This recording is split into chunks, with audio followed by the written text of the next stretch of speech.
Walk through a medieval barn, bridge or church roof, and you will often see original timbers still doing structural work after 500 years or more.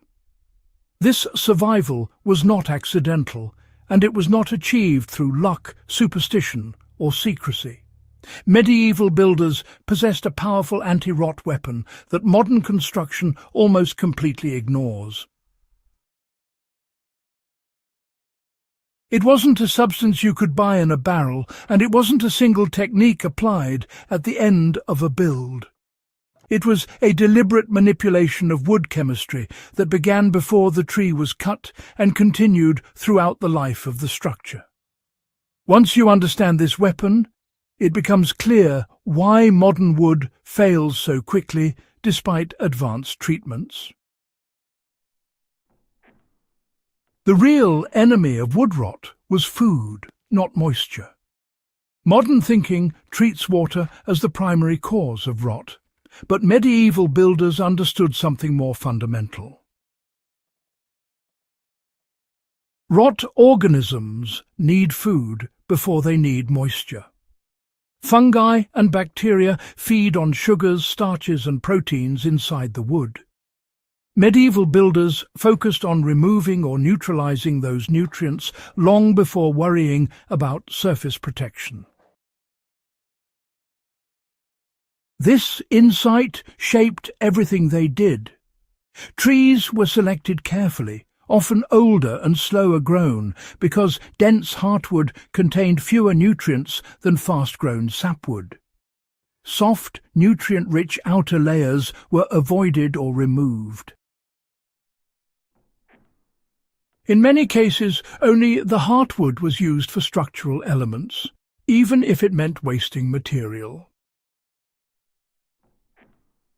You can apply this today by choosing heartwood-heavy lumber, trimming away sapwood when possible, and, avoiding fast-grown boards for long-term projects. One of the most overlooked medieval practices was seasonal cutting. Trees were felled in late autumn or winter, when sap levels were lowest. This dramatically reduced sugar content in the wood. Without sugars, fungi struggle to establish themselves even in damp conditions. This practice was so effective that winter-cut timber consistently outperformed summer-cut wood in longevity. Modern forestry abandoned this practice for efficiency, not because it stopped working. If you harvest your own wood, or, source logs locally, cutting during dormancy is honestly one of the most powerful anti-rot steps you can take.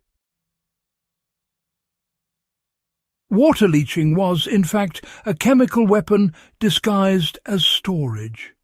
Medieval builders often submerged timber in rivers, ponds, or bogs.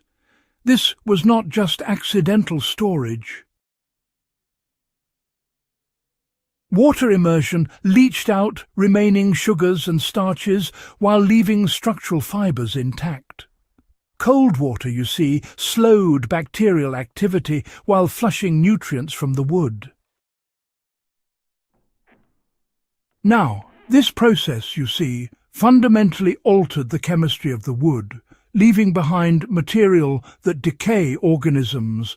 Well, they just found it rather difficult to digest. The thing is, the longer the soak, the more effective the treatment becomes. Though, honestly, even just a few months made a measurable difference. For modern application, soaking posts or beams in water before drying can, significantly improve resistance to rot, especially when it comes to ground contact use. After leaching, timber was dried slowly, often over many years. Slow drying allowed the wood cell walls to, collapse inward without cracking, which increased both its density and hardness. This process made the wood physically harder for fungi to penetrate, you know. Modern kiln drying removes moisture quickly, but it leaves behind stressed, brittle wood that unfortunately reabsorbs water quite easily later on.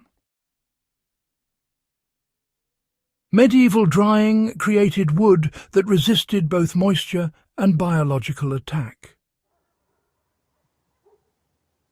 Air-drying lumber today remains one of the most effective ways to increase longevity for outdoor and structural projects. Another powerful but rarely discussed medieval technique was heat treatment. Wood was exposed to controlled heat from fire or smoke, not to burn it, but to alter its chemistry. Heat reduced hemicellulose content, which is, you know, one of the most decay-prone components of wood, while also sealing surface pores. This process hardened the wood, reduced moisture absorption, and created an environment, well, quite hostile to fungi and insects. Unlike modern pressure treatments, heat did not introduce foreign chemicals that could leach out or, frankly, fail over time. Light surface charring, followed by brushing and oiling, is a practical modern adaptation of this medieval technique. Once nutrients were reduced and structure hardened, medieval builders applied oils, fats, tar or waxes. These substances did not serve as primary protection, but as a final barrier that slowed moisture movement and discouraged insects.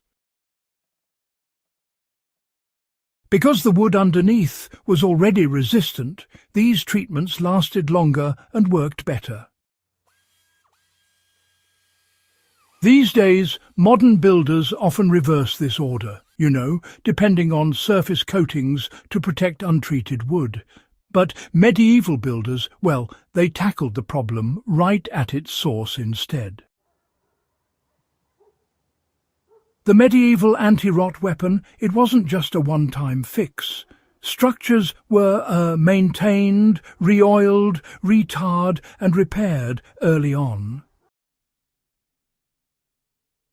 And, you see, this approach prevented small problems from ever becoming structural failures.